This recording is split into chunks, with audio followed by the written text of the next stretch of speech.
Welcome to Holy Face Time. I'd like to do a special episode on a book review that I just got. I just got this new book, My Vocation is Love, and it's written by a Father Vili Lehtoranta. I'm sorry if I pronounced that wrong. But it's how St. Therese conquered depression through the Holy Face devotion. And I believe that this little book is an answer to prayer. It is really, really wonderful, well put together, well thought out. It reveals a lot of things that I had missed whenever I'm doing my studying through St. Therese. And so there's quite a few, and it's got some beautiful illustrations for charcoal drawings of St. Therese, her life and her family. So I think the author did a wonderful job putting it together, and at the end he makes a little note, in the validation of the Holy Face devotion as being approved. So overall, I love this book and I highly recommend it. It's very affordable, and I can leave a link to where you can purchase from Glorious Heritage Books. Of course, it's also available on Amazon, but if you could support Glorious Heritage Books directly, that would probably be really nice for them to support them. My one concern about the book, and that it seems to miss, is that the Holy Face devotion, as the picture which St. Therese adored and loved, which she had, was the Veronica veil. Now, the author doesn't make a distinction in the devotion to the Holy Face between the Veil of Veronica and the Shroud. Now, they are two slightly different devotions. They do complement each other. They do have very much similar in common, but the message that was given to Sister Marie de St. Pierre and the message given to Blessed Maria Purina are slightly unique. And Mary Jane Zuzolo, a beautiful friend of ours who wrote the book Unveiling of the Sixth Station of the Cross, she points out these differences in the devotion. And a cautionary note on the blending of the two devotions and what happens. But anyway, let me just read something from Mary Jane's book, Unveiling the Sixth Station. It's a beautiful book. It's a must-have for Holy Face devotees. It's very incredibly profound, deep spiritual insight. I would say reading this book is like reading something from Pope Benedict or John Paul II. It is so deep, so rich, and just full of heavenly insights into the devotion and the revelations of Sister Marie de St. Pierre. So anyway, let me read you something and why the devotions are slightly different and stuff. Indeed, it seems the Sacred Heart and the two devotions of the Holy Face form a kind of trinity. So, yet they are given as distinct by heaven for a reason and do have important differences. There are distinctions in the object of reparation, for example. The revelations given to Purina focused on real-time injuries to the face of Christ during his passion and current sufferings due to ongoing irreverence to the Blessed Sacrament. The face of Christ in the revelations given to Sister Marie de St. Pierre also represents the merciful love of Christ's redemption, reflected in his suffering for men during the Passion, as imprinted on the Veil of Veronica. But the face is meant to primarily represent current injuries to the face of Christ as representative of heresies against the Church doctrine, and especially blasphemies against the Trinity, wherein renewed injuries are caused by offenses aimed against the Church or the Godhead, falling upon Christ's face. The Holy Face devotion as given to Blessed Maria Purina, like the Sacred Heart, is centered on making reparation to the sacred humanity of Christ, while the one given to Sister Marie de Saint Pierre makes reparation for the offenses of the Godhead, while the devotion is given to Blessed Purina is centered upon reparation for offenses against Christ's face during the Passion, and now in the Holy Sacrament. It also includes more general crimes of lust, for example, prohibited as part of the last 7 sacraments, versus the first 3. The devotion given to Sister Marie de Saint Pierre is centered exclusively on crimes against the rights of God as prohibited in the first 3 commandments. Now, though there are notable differences, the devotions share much in common, and in many ways the Holy Face is given to Blessed Maria Purina as a continuation of that one given to Sister Marie de Saint Pierre.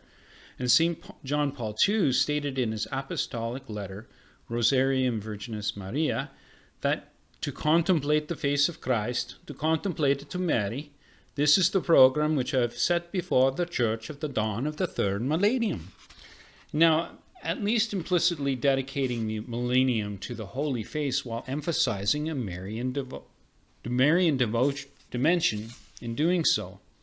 He also developed this Eucharistic aspect in his encyclica Ecclesia de Eucharistia, and explaining that the Eucharistic face of Jesus presents in sacramental form of all historic faces of Jesus. And while this was surely meant to discourage one image of one face of Christ to be placed above others in contemplating the countenance of Christ, in the Pope's emphasis on the Eucharistic face of Christ, many likely associated the Blessed Purina's devotion with the call for a millennial face through the faces given to, though the face as given to Sister St. Pierre unequivocally also incorporates the Blessed Sacrament in its devotion, even making it clear that the devotion is designed to be union with the Sacred Heart in the Most Holy Sacrament of the altar. So the result seems to be a merging of the 2 devotions by the faithful, though in the process a diminishment of the message of each, resulting somehow, especially in the abatement of the revelations given to Sister Marie de Saint Pierre. So that's the danger of the devotions being kind of merging into one. So I'll explain to you what happened to me when I first came upon this devotion, is that I was given, a picture of the Holy Face devotion, the Golden Arrow prayer, and then on the back, it was all about Blessed Maria Purina and the medal. And so I was going, I thought, this is beautiful, right? Until I began discovering the revelations that the Golden Arrow prayer wasn't revealed to Blessed Maria Purina. It was revealed to Sister Marie de Saint Pierre. So you can see there was this confusion right from the start. And so my conclusion to this is that, if there's not a solid foundation on the explanation of where things came from, and instead of a blending of the 2, then we have confusion and we have a loss of something or a degrading of something.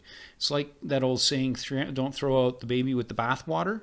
So along comes Blessed Maria Purina with her revelations, and what seemed to happen is it seemed to hijack all the devotions and all the prayers and everything that Sister Marie de Saint Pierre had through her revelations. It seemed to hijack that and take the shroud as the image, and all of a sudden the Veil of Veronica lost the emphasis and lost the understanding. Now, the important understanding is that the devotions are slightly different, but they are complementary of each other.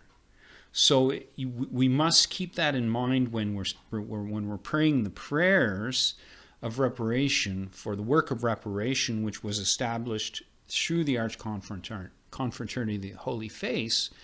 That's a central aspect, or the picture of that was adopted by the Archconfraternity, is set there in stone for a reason. And that was because our Lord revealed it that way, and miraculously 6 months after Sister Marie de Saint Pierre passed away, the miracle in the Vatican, involving the Veil of Veronica, and then consequently the 6,000 miracles associated with the Veil of Veronica through Leo de Pont, and keeping these prayers of Sister Marie de Saint Pierre alive and going.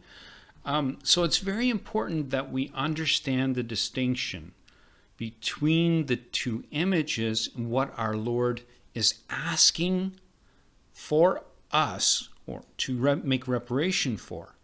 And it's I can't emphasize this enough, because if people are using the Shroud of Turin to do this devotion, I'm not saying it's wrong. I'm just saying it's about the benefits, and it's also about the understanding of what our Lord was revealed. There's something unique, very unique about the Veil of Veronica, and the compassion between the creation and its creator is only revealed through that Veil of Veronica. Remember what I've said on another video, is that this is one huge reason for the Veil of Veronica, for the work of reparation. It's the only image that was created by the Creator through his compassion for his creature, because the creature was showing compassion for the Creator by wiping and adoring his face. So let's keep that in mind. The other veils like the Shroud of Turin, there was no interaction between the Creator and the creature. It's only through the Veil of Veronica that there was an interaction between the creature, Veronica, and the Creator, God, and the compassion of the reciprocal love between what was going on between the Creator and the creature, the reciprocal compassion from our Lord going back to the creature. It's important to note, and that's what our Lord specifically asked for in the Holy Face devotion. So that's the only thing I want to make clear. And that Saint Therese of Lisieux, she had, and it's the Veil of Veronica that she had a devotion to, and it was her sister Celine, after the death of Sister Marie, of Saint Therese of Lisieux, that painted that famous portrait of the Shroud of Turin. It was only after her death, and it was only after that they really promoted that image really strongly, and the Pope endorsed it with all kinds of different prayers and stuff like that. But it's important to keep in mind who Saint Therese, the image that Saint Therese loved and adored was the Veil of Veronica. I love and adore both images, and of course I have the Shroud of Turin. I keep the medal on me because of the promises that are associated with the medal. But my love for the devotional work of reparation and making reparation to our Lord for the first three commandments is something that is very, very necessary in the world today, because we've lost focus. We've lost focus in the importance of the commandments. You've got to make reparation for the first three commandments first, and then make reparation for the last other seven, right? God will fight the battle for us, so to speak. And another note was, of course, Saint Therese of Lisieux, she died in 1897. That famous photo by Secondo Pio wasn't done until 1898, so a year after her death. Just important to keep that in mind. But otherwise, I love this book, highly recommend it, and I'll leave some links in the show notes where you can get it. In fact, I'm thinking I might buy a dozen or maybe 20 of these and just have them on hand to sell or give away to people and stuff like that. Anyway, until next time, God bless you all. Blessed be his adorable face, whether it's in the Shroud or the Veil of Veronica. I love them both. I love just contemplating our Lord's face. I love to contemplate his Lord's face in his passion. So God bless you all. Blessed be his adorable face, and blessed be his admirable name. God bless you all. Bye now.